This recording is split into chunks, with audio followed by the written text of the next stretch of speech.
ને પૂરા દેશને ગુમરાહ કરીને 2 વર્ષ પછી ઉઘરાણી કરી હતી. તમે લોકોએ સ્વાગત કર્યું હતું. સ્વાગતને છોડો, એ ઉઘરાણી ત્યારે નહોતી આપી, હવે ઉઘરાણી છીનવવાનો ટાઈમ થઈ ગયો છે અને એના માટેની આ મહેનત છે.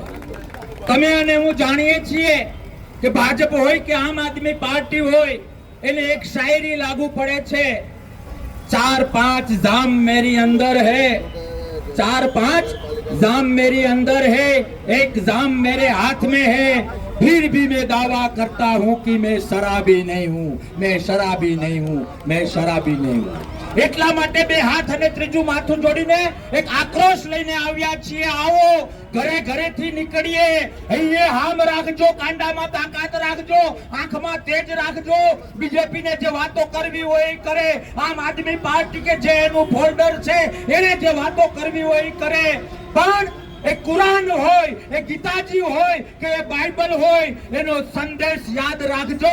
લોકશાહી બેઝ ઉપર, આઝાદી બેઝ ઉપર, મહાભારત બેઝ ઉપર કોંગ્રેસ એ ગઈકાલે પણ બાપ પાર્ટી હતી, આજે પણ બાપ પાર્ટી છે અને આવતીકાલે પણ બાપ પાર્ટી છે.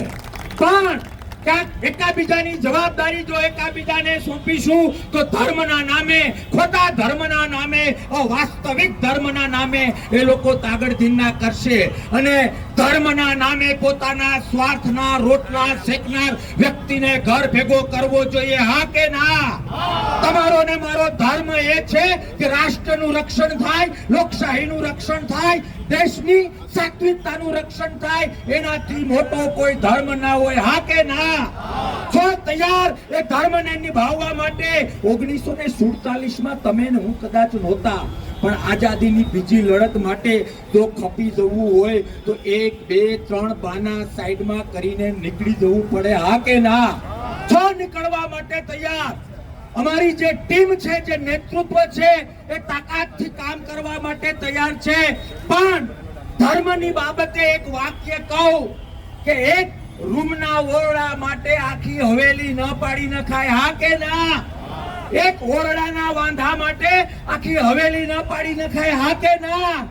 સોસાયટીમાં એક વ્યક્તિના વાંધા માટે આખી સોસાયટી ઉપર બુલડોઝર ના ફેરવી દેવાય. હા કે ના?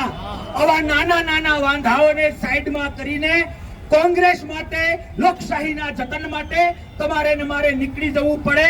ભાજપ અને આપ ગમે એવી વાતો કરે તો એને કહેવું પડે કામથી ભાષામાં કે સોનું સોનું રે અને લોખંડ